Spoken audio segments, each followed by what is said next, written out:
Un muy cordial y atento saludo para todos los que están haciendo parte de este Congreso Internacional organizado por Redipe Educar para Ser. Quien les habla, Luis Carlos Bermúdez, docente de al menos 20 años de experiencia universitaria en las áreas de filosofía y la pedagogía. Y bueno, es para mí motivo de mucha alegría poder participar en este Congreso con una ponencia titulada El sujeto en la experiencia educativa, reflexiones desde la filosofía de Paul Ricoeur. Ciertamente no pretendo con esta ponencia o en estos breves minutos agotar todo el problema del sujeto en el ámbito educativo. Sería una pretensión no procedente, a decir verdad, sino que aspiro a esbozar, desarrollar algunas líneas que seguramente nos permitirán, a partir de la filosofía de Paul Ricoeur, en torno al sujeto educativo, sobre todo desde su antropología, poder dar un paso, ¿sí? Extendernos a lo que tiene que ver propiamente con la educación. Ahora, habría que partir de, digamos, de una pregunta esencial, que normalmente es la que el mismo Ricoeur se propone, porque para él la pregunta filosófica por excelencia es ¿qué es el hombre? Es un interrogante que acompañó su reflexión a lo largo de toda su vida, debido a la influencia de la filosofía reflexiva en su manera de comprender las cosas. Podríamos decir que Ricoeur fue un amante no solo de aquello que a partir del esfuerzo y capacidades humanas podría conseguirse, sino mucho más, en realidad. Ricoeur fue un amante de aquello que se presentaba siempre como una posibilidad para el ser humano. Esta expresión, posibilidad, en la reflexión de Ricoeur, debe entenderse en un doble sentido. Primero, como lo que el hombre puede lograr, lo que puede alcanzar, pero también debe entenderse dentro de las experiencias que pueden perjudicar la vida del ser humano, que puede elegir de manera equivocada, que puede de alguna manera no estar a la altura de las posibilidades que hacen parte de su vida, entre otras cosas. Pero al final, estas posibilidades definen el esfuerzo por existir que es todo ser humano. Ahora, hay una clave de lectura que es importante tener en cuenta, porque en el fondo requiere un hombre atento. La filosofía reflexiva, sobre todo la francesa, tiene esa particularidad. Y Riquet es un hombre que con mucha atención supo y tuvo a bien identificar el esfuerzo por existir del ser humano y lo que es capaz de conseguir, particularmente mediante el lenguaje que narra lo vivido, haciendo en el fondo de su pensamiento un pensamiento de carácter hermenéutico. Ahora, esta concepción del hombre como esfuerzo le acompañará en todas sus reflexiones, derivando en cuestiones acerca del sentido, las posibilidades y los recursos a los cuales el hombre tiene acceso muy a pesar de su finitud, de su tragedia, por así decirlo, y de su condición humana. El ser humano es esfuerzo y por ello son válidas todas y cada una de las apuestas que se hacen por él mismo, todos y cada uno de los intentos que realiza por concluir las cosas que inicia, de cerrarlas, aunque de alguna manera para Riquet la vida está inexorablemente orientada, no siempre apunta, por así decirlo, a lo inconcluso, a permanecer siempre abierta. La convicción compartida en estas líneas que acabamos de mencionar orienta la reflexión filosófica de Riquet por un aspecto fundante en la visión del hombre, es decir, el de la voluntad. Este es un aspecto esencial y además excepcional en su reflexión antropológica, conduciéndolo de alguna manera a escribir toda una filosofía de la voluntad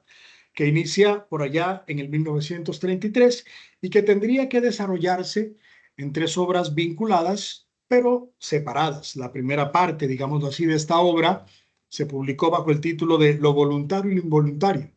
en el año de 1950. La segunda se publica con el nombre de Finitud y culpabilidad en el 1960, comprendiendo dos textos. Por un lado, el hombre falible y por el otro, la simbólica del mal. Y la tercera obra, perdón, tendría que ser una poética de la voluntad. Pero esta, de alguna manera, no vio la luz, sino que se reflejó en otros temas asumidos por el filósofo. Es una obra que proclama de alguna manera desde su primera página que su propósito es contribuir a revelar las estructuras y las posibilidades fundamentales del ser humano. Aun cuando no es tan evidente, la reflexión de Riquet pretende ser una crítica a las tendencias demasiado teóricas, cognitivas y perceptivas del hombre en el mundo, ¿no? Haciendo de lado distintas posibilidades a las que el hombre tiene acceso gracias a su esfuerzo, realidad que para él es propia de su ontología, es decir, de su estructura más fundamental, y que a su vez debe ser descrita y comprendida. Digamos, para Riquet, ontológicamente el hombre está dotado de voluntad y por ende permanece siendo el mismo que está abierto a múltiples posibilidades. Carácter propio de la voluntad humana es precisamente la falibilidad, es decir, la posibilidad de no llegar a la meta, de no alcanzar el horizonte, por lo que Riquet la contempla como una que normalmente es arrastrada por las pasiones, pero al mismo tiempo una voluntad que es llamada a lo trascendente, a ir más allá, y por lo que no puede ser abordada con una simple descripción empírica, ¿no?, de lo que sucede en ella y por ella, sino que Riquet dice, la voluntad debe ser abordada desde un acercamiento fenomenológico, capaz de identificar sus fundamentos posibles. Para resolver toda esta cuestión, la reflexión de Riquet, sobre todo su antropología, su hermenéutica, proponen una descripción de la voluntad llamada eidética, ¿no? En tanto que lo que se pretende es identificar las esencias y el vocabulario de lo que está relacionado con la voluntad. Ahora, Riquet se abre paso en su comprensión del ser humano a partir de esta eidética de la voluntad, llegando a la certeza de que la voluntad no es soberana en cuanto convive con lo involuntario,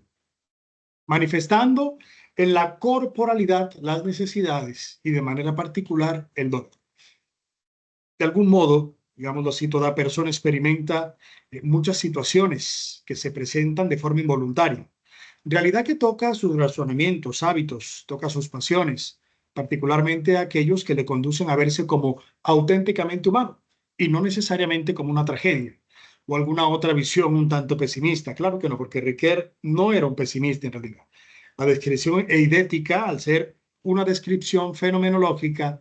permite comprender el rigor que imprime Riquet a esta visión del hombre, quien ve en su falibilidad, es decir, en sus dinámicas voluntarias e involuntarias, un escenario para la construcción de auténtica identidad, y por lo cual podríamos afirmar, o sea, la fenomenología descriptiva encarna, según Riquet, el camino de análisis racional a igual distancia del irracionalismo, ¿no?, y de una visión puramente intelectualista o cognitiva del hombre, que haría del hombre un puro espíritu incorpóreo. Ahora, detrás de esta comprensión se desarrolla una fenomenología del querer, que de manera dramática pero equilibrada ubican al ser humano ante la necesidad de reconciliarse consigo mismo, con su frágil realidad. Ese es el hombre falible de Riquet, un hombre frágil, con el fin, obviamente, de no comprenderse desde aquello que le hace un ser para la muerte o una mera náusea, como lo pregonaban algunos existencialistas de su época, sino más bien desde lo que le impulsa a la vida, a seguir adelante, y que Riquet mismo denominó una nueva ingenuidad.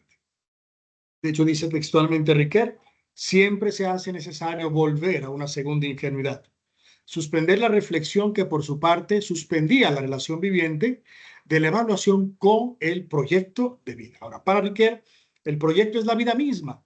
en la que el ser humano, que al tener un cuerpo, debe reconciliarse con aquello que no desea, que no busca, que no anhela, y que se presenta como contrario o como involuntario.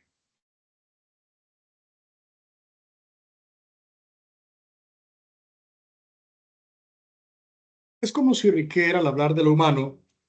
propusiera una teoría de la restauración que hiciera posible que el hombre conectara con la vida, con sus posibilidades, con todo el mundo de sus capacidades y potencialidades, ¿no? De tal manera que, sin olvidarse de su condición falible, frágil, de lo trágico y de lo angustiante, de lo que inquieta, pero sin caer en un romanticismo, por así decirlo, que podría hacer pensar que en la vida todo se da sin el más mínimo esfuerzo, claro que no, bien lo sabemos, ¿no?, por experiencia propia,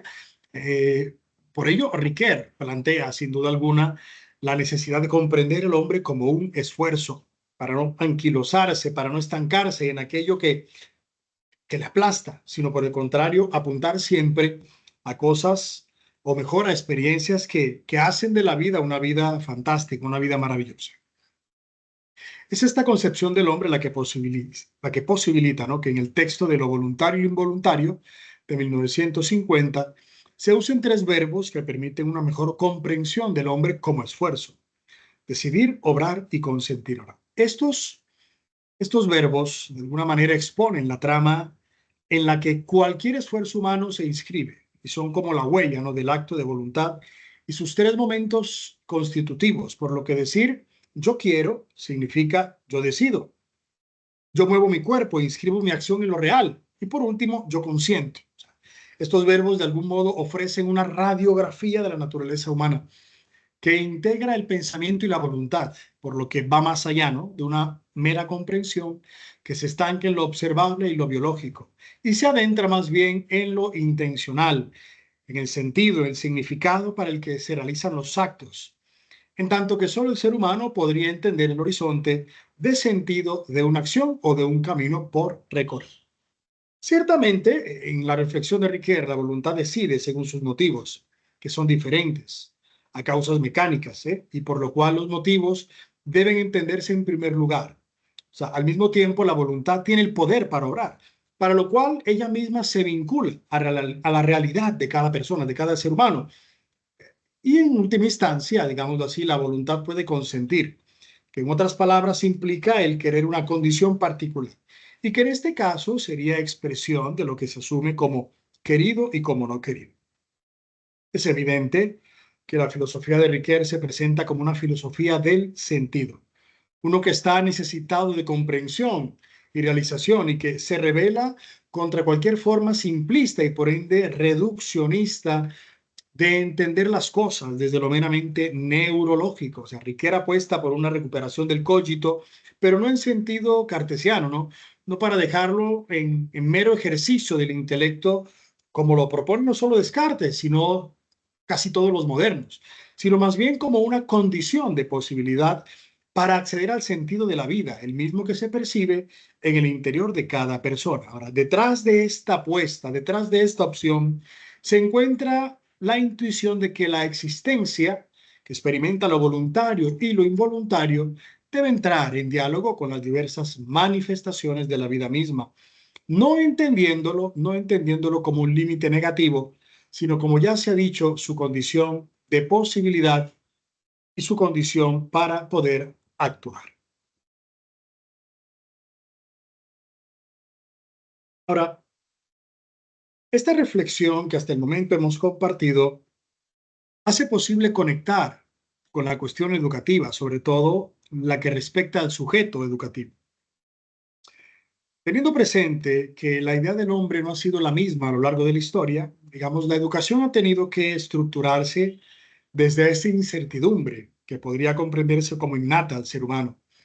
en cuanto de manera constante busca una identidad sobre sí, una noción clara y pertinente. Ideas y reflexiones han surcado la historia de la educación y por ende han hecho posible el que muchos sistemas educativos se hayan puesto en marcha debido a la antropología que se ha asumido en su momento.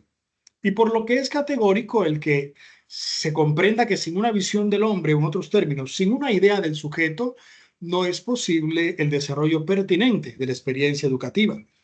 Es evidente a todas luces, ¿no?, la necesidad de plantearse la cuestión acerca del sujeto educativo, en tanto que sin este no podría hablarse siquiera de educación.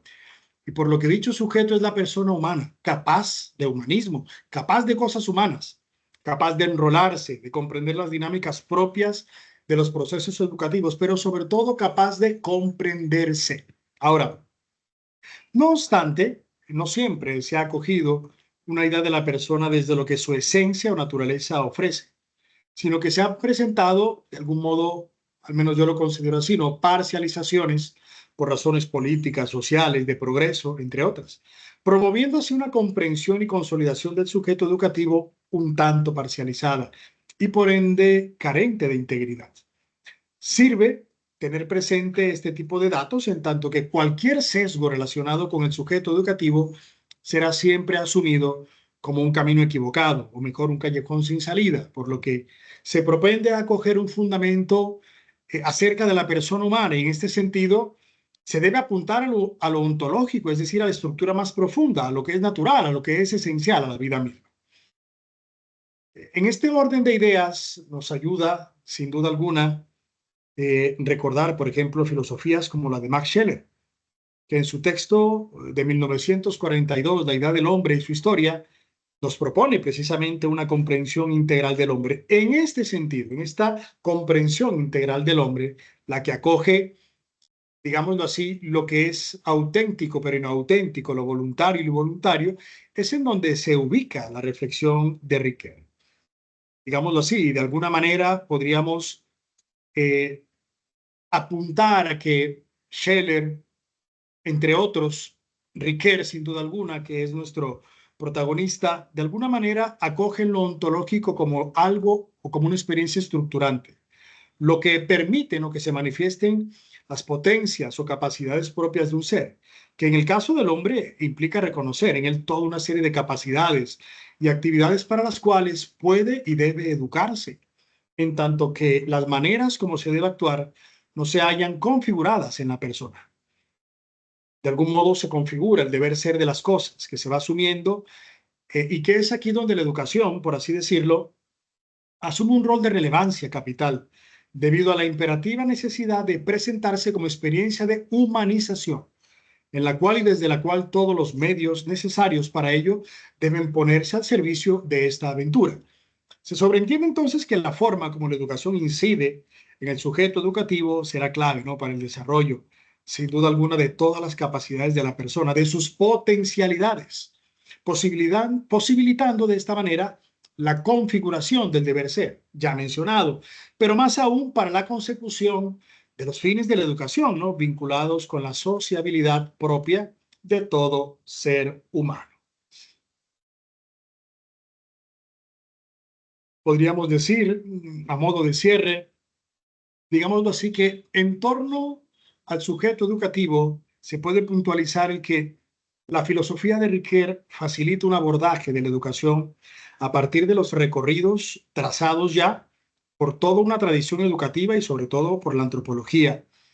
por lo cual,